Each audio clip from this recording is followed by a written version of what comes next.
So far in this course we have discussed calculus of variations, its history and the kind of problems that you encounter in geometry and mechanics, and then we took detour for 3 lectures where we learnt about the theory of finite variable optimization, right, both necessary and sufficient conditions. So, we really are now waiting to go to calculus of variations, but before that there are some formalities I must say, or what we call mathematical preliminaries. Okay. So, we need to discuss these mathematical parts, preliminary part of it before we jump into calculus of variations. In this the one thing that we need to understand is the notion of what is called a functional. Normally in finite variable optimization that we have already discussed, the function is what will be there as objective function, that is why we call it objective function or constraint functions. Whereas in calculus of variations we have what are called functionals. We have seen that in the lectures that discussed the kind of problems we encounter in geometry as well as in mechanics, which are cast in the form of calculus of variations, where the unknown is a function itself. In a finite variable optimization we have unknowns as finite variables. They are continuous like x1, x2, x3, they are continuous over a domain, but they are finite in number, right.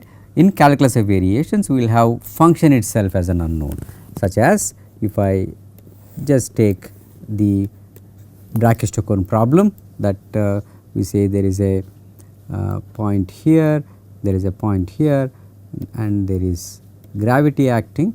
We say to go from point A to point B, we want to find the function that passes through these points and takes the minimum time. That is what, if you remember, is what is called the Brachistochrone problem.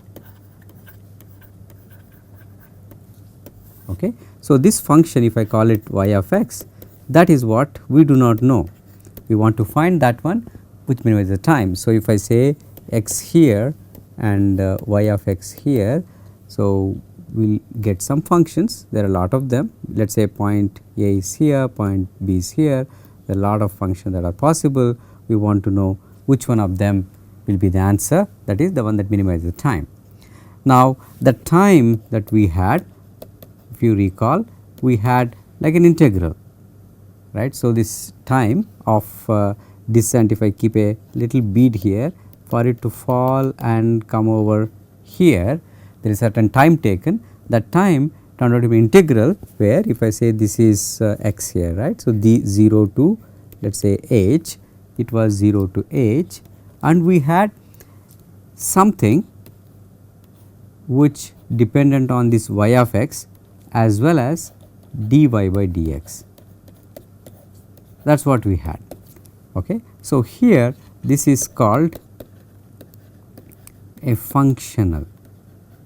So, in calculus of variations we minimize or maximize what we call a functional as opposed to minimizing or maximizing a function in finite variable optimization. So, there the variable were x1, x2, x3, xn, whereas here we will have y of x. We can have more than one also, we can have y1 of x, y2 of x and many functions as unknowns, but the fact is that the function is the unknown and what we minimize is actually called a functional.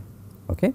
If you look at that, the integrand of the functional, when the function is the form of an integral, it need not be of the integral form. A functional is more general than being an integral. When it is in integral form, such as the one that happens for this Brachistochrone problem, then the integrand depends on the function and its first derivative. Again, it can be any number of derivatives, it not be only one derivative, it can be just the function and the first derivative, second derivative and so forth.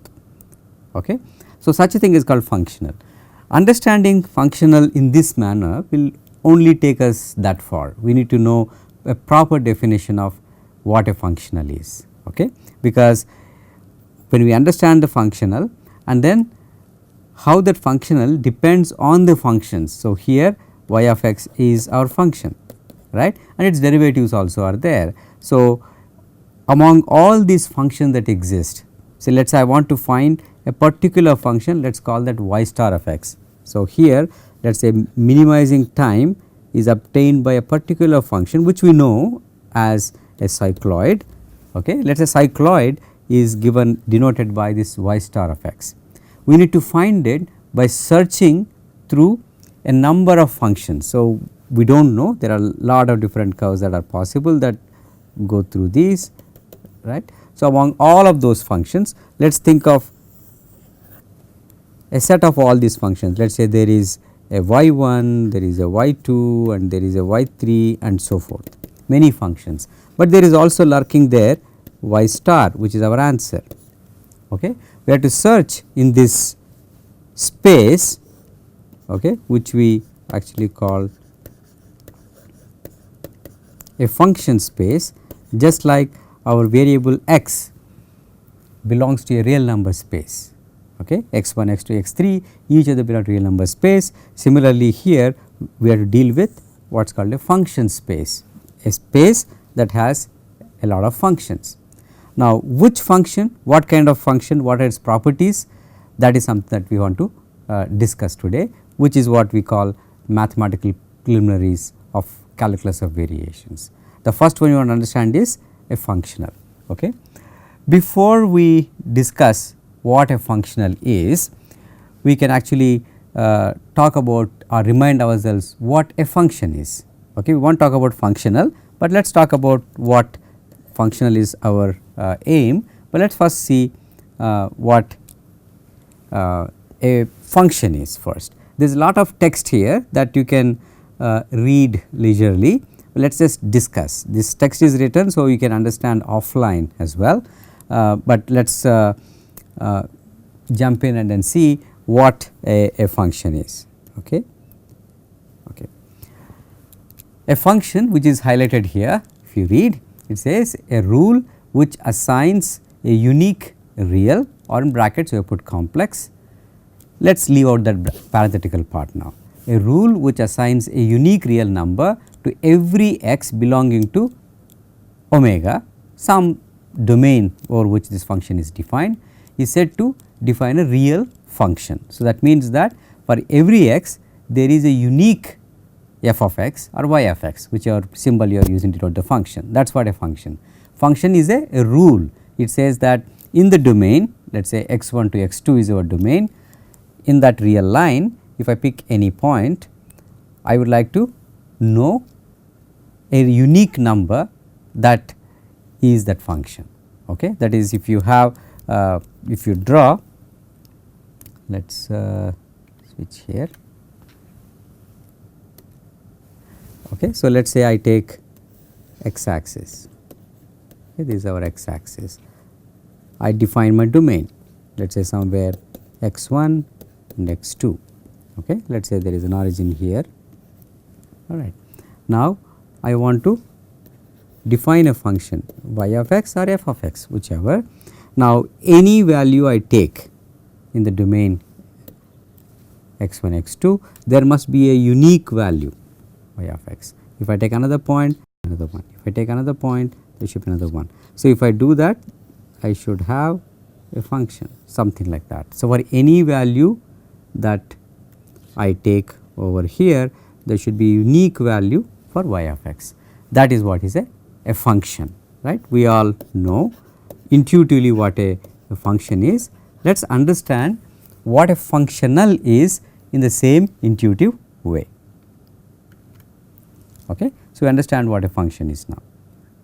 The domain of the function depends belongs to a real number space, what is shown as Rn over here, okay, or complex number if you take Cn, where n depends on dimension. Let us say you have a function that depends on x1 and x2, then domain of that function is a two dimensional space, because you have to identify two real numbers to calculate that function. Similarly, you can have in 3D x1, x2, x3, that will denote as R3. If it is a complex number, it will be C1, C2, C3 and so forth. Okay. and the domain has to be non-empty open set. Those are all the mathematical rigor with which people define, because if you do not have a domain then you cannot define a function. That is why it should be non-empty, and it should be an open set, meaning that it will lack the boundary. There are also reasons why people define it in that manner. Okay. This open set, right, that we need to understand. So, why do we need this open set or open ball? From the optimization viewpoint, if you think, so far whenever we defined what is a minimum, we always talked about that minimum characterized as a local minimum, that is only in the vicinity of that point it is a minimum, or if you say something is local maximum, in the vicinity it is a maximum, not everywhere, not like a global minimum or a global maximum, right. So, in order to have that vicinity around every point you should have like an open ball, that is you should be able to define a point, a set of points around that point. In 3 dimension it will be like a ball, in 2 dimension it will be a disk, 1 dimension will be small segment around a point, there will be plus and minus side, either side you will have a few points. Okay. So, the open set is something that is defined here, a set S let us say belongs to real or complex domain. At every point of S there is center of an open ball, that is at every point there is an open ball, then that is like a point that will have open in the sense it does not contain the boundary. If something on the boundary, on the other side there is nothing. If it is inside, there are points all around, that is what we mean by this open set. So, that at every point there is open ball, so that we can check whether a point is local minimum or maximum. So, whenever we want to check around that point there should be a few points, if it is not there we will have trouble, right. So, that is why this concept of open set is important for a function, and so is it is for the functional as well. Now, we come to the definition of a functional. So, a functional is a particular case of an operator in which R A, which is the range of that domain that you have, belongs to real or complex number. Let us not worry about complex numbers now, just focus on real numbers. What it says is that a functional is simply an operator that assigns a real value for every function that is there. So, if we go back to our notion of a space, okay, let us call this for now a function space which contains all functions. There will be y1, there will be y2, there will be y3 and so forth, let us say yn and so forth, and then there will be some y star also that we are after, we want to find that minimizing function.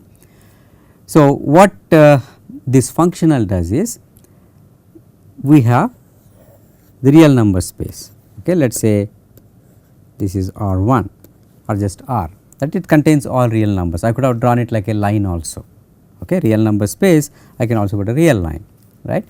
What this functional does is it takes every function, let us say I take this y1, it is a point in the function space, there will be a corresponding point in the real number space, okay. That is what a functional does. Function is the operator that takes a function, okay, let us say y3 will have a point and y star will have a point and yn will have a point and y2 will have a point and so forth, okay.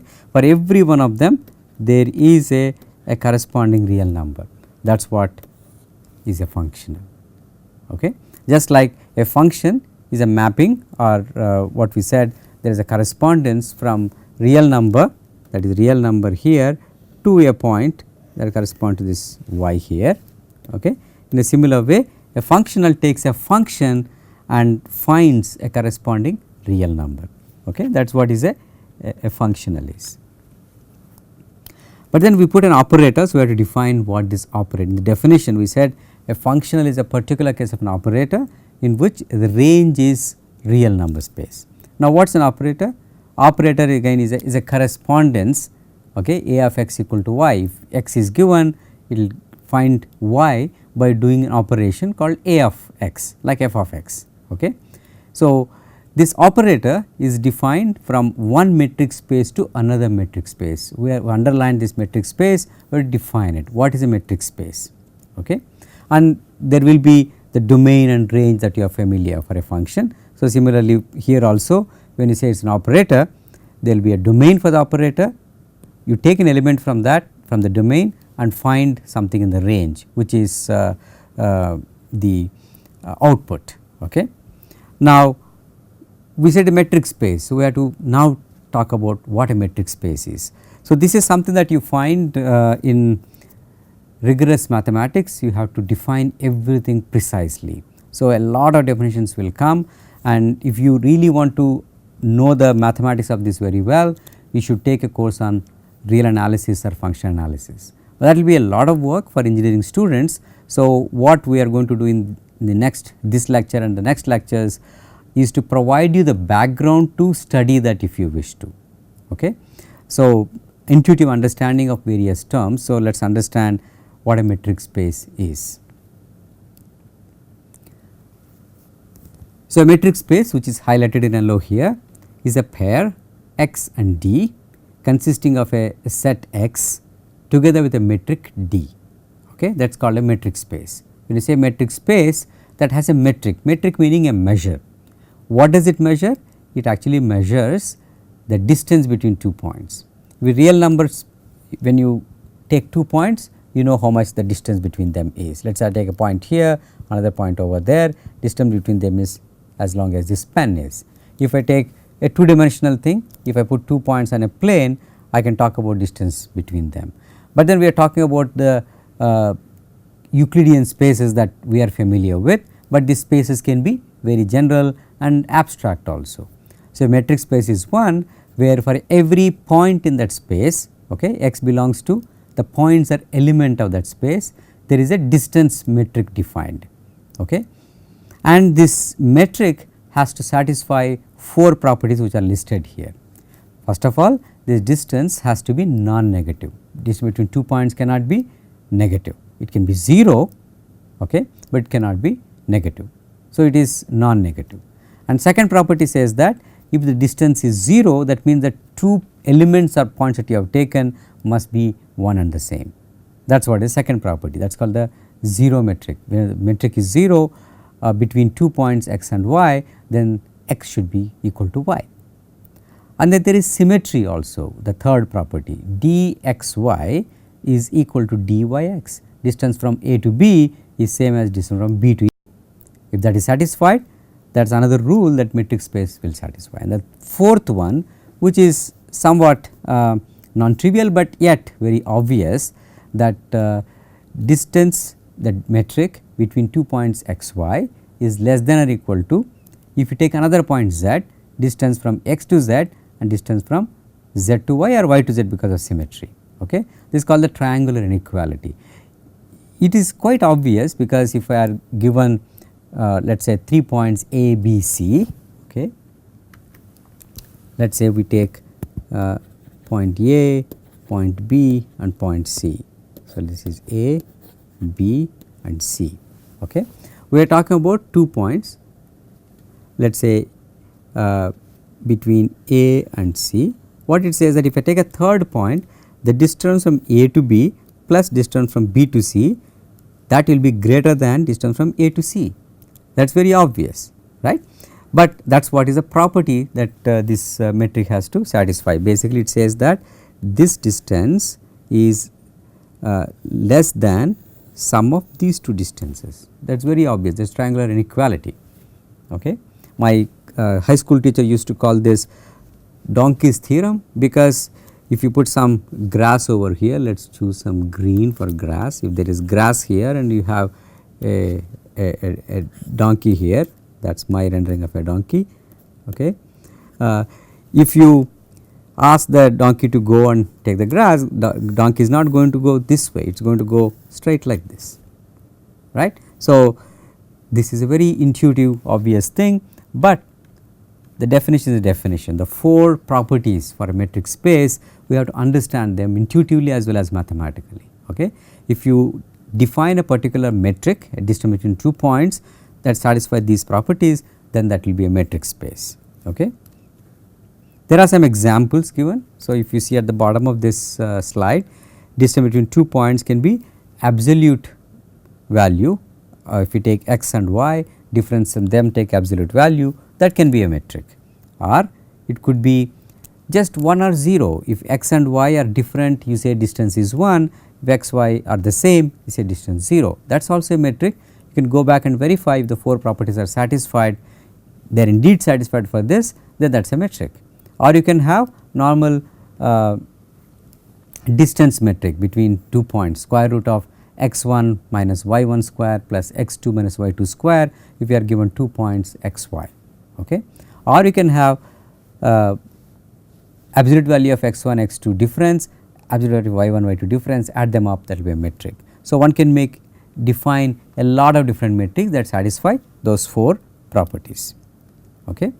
So, the function space that we talk about is also a space such as this one, but we want it to be a little bit more general than what we just defined as metric space. So, we go to what is called a vector space.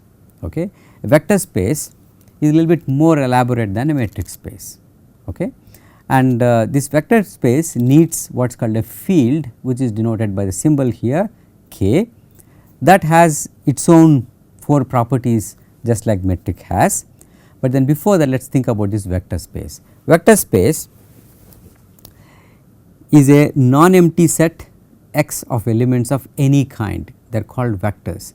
These vectors are not our normal vector calculus or mechanics vectors, that is v1 v2 we say, not that kind of a vector like a speed, acceleration, they are all vectors, right. It is more than that. Okay. The elements of any kind, for example, our function space, these functions will also be called vectors. They have to satisfy certain vector, let us understand as a term rather than our usual understanding of vector in mechanics. Okay. So, this vector space consists of lot of elements together with 2 operations. One is vector addition, you should be able to add 2 things, and scalar multiplication. The scalar multiplication requires this field k, basically our normal arithmetic operations. Okay. And these addition and scalar multiplication are not our usual notion of addition and scalar multiplication, that is why they are denoted with a circle around it. This plus sign encircled will be vector addition, and the dot which we use for multiplication, you put a circle around it, becomes scalar multiplication between a vector element, that element that belongs to vector space, as well as a real number that belongs to the scalar field. The first property is that if you take 2 vectors, if you add them up in this particular manner, you have to define an operation which is vector addition. If you add those 2 vectors, the resultant should also belong to that space, that is what it says. So, the set that you are considering the vector space should be closed under addition, meaning if you add 2 things, you should get that back. Okay. So, in that sense, if I call vectors of any kind, I said if you say a basket full of tomatoes, does it form a vector space, then you should show somebody convincingly that if you take tomato 1 and tomato 2, if you add them up, you should get another tomato. If you show that, then it is fine, but it is not the only property, you have a lot of other properties, right. If you add, you can define that operation of adding 2 tomatoes if you wish, right. That is, I am just saying it is like an abstract way, but that is what this means, that if you define vectors and an addition, vector addition in your own way, you should show that when you add 2 of them, you should get a vector that belongs to the same space. Similarly, you will have this commutative law. If we say x plus y should be equal to y plus x, okay. And then there are a few more rules like that. There are associative law, x plus y in brackets and then z is same as x plus y plus z, okay. And there should be an additive identity, that should be some vector in that space where if you add that, you should get back the same, add to another vector, you should get back that other vector. That means that this vector is a null vector, that is denoted with a theta here. So, that is a 4th property, x plus theta should be equal to theta plus x should be equal to x, okay.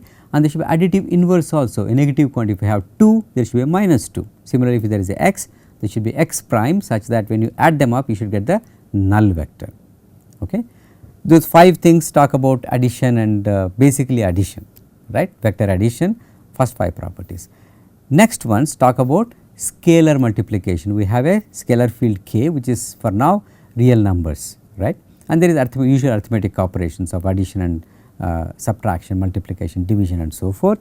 The 6th property says that if alpha belongs to the scalar field, x belongs to the vector space capital X, then alpha dotted scalar multiplication with x will belong to x again. Okay. If you take a element small x which belongs to the vector space and alpha belongs to scalar field, when you multiply them, resultant should belong to the same capital X set. And likewise associative law, alpha multiplying x plus y should equal alpha multiplying x plus alpha multiplying y, that is vector addition. Okay. Similarly, alpha beta, if you have 2 scalars multiplied with x will be alpha x plus beta times x. These all look simple, but just imagine that you want to define a vector space yourself satisfying these 10 properties, right. You will find it that you can think of with some effort some ways of defining vector spaces, most likely they would have been already defined by somebody else. Finding a new vector space that satisfies 10 properties is not easy. Okay. So, there is a multiplicative identity like we had additive identity, now multiply identity. If you multiply scalar, get back the same like a 1 being there. Okay. All these are 10 properties that a vector space must satisfy. Okay. And we talked about this scalar field k, that k has satisfied 4 properties which are listed here. That is, if there are 2 numbers a b, a plus b should be equal to a, like commutative nature. And a plus b associative plus c is same as a plus b plus c, and then there should be additive identity, a plus 0 should give rise to a or 0 plus a should give rise to a, that such a 0 exists in the scalar field. Additive inverse, there is a corresponding minus a, so that sum of them will be equal to 0. These are scalar field properties. So, when you have scalar field satisfying these 4 properties and a vector addition and scalar multiplication between a scalar field element and vector space element, and these 10 properties we discussed now satisfied, then you have a vector space. Okay. And there are few more actually, this is not the 4 here for scalar multiplication, is that they correspond to the vector space 10 rules, a dot b with scalar multiplying b dot a and the rest. Okay. There is a multiplicative inverse, a inverse, and like a reciprocal, the usual arithmetic notion, all that will be there. Okay. So, this is what is called the vector space. This vector space we need to make so much of the discussion here, insert new page. Okay. So, why do we need to worry about these vector spaces so much? Because our function space, okay, is actually a vector space. Our function space is a vector space, meaning that associated function space there will be a scalar field, there will be vector addition defined, there is a scalar multiplication defined, meaning that this function space that we consider satisfy the rules of vector space that we just discussed. What do we need to discuss so much? Okay. Let us take a simple example from mechanics to understand why do you need to worry about this function space. It is just a group of functions, we can just leave it at that, but actually it is not as easy as that, because if I take let us say a problem where I take a string that is taut, okay, that is pulled with some tension. So, a taut string. Okay. Now, when I apply some force on it, let us apply a force, what happens? It will deform. How does it deform? It is going to deform something like this. Okay. Now, you ask the question, when we think about this minimum potential energy principle, any elastic system or for that matter any system tries to achieve minimum energy, minimum potential energy to reach its static stable equilibrium position, right. Similarly, this string also, when you apply the force, it wants to go to a configuration where it will have least potential energy. So, it takes this form. It also has, if you think of this as a optimization problem for minimizing potential energy, that is also a functional, as we will see later, or already we have seen when we discussed the geometry and mechanics in calculus variations. There are a lot of possibilities, but it takes this particular shape, right. But you can see this particular shape has a kink in it.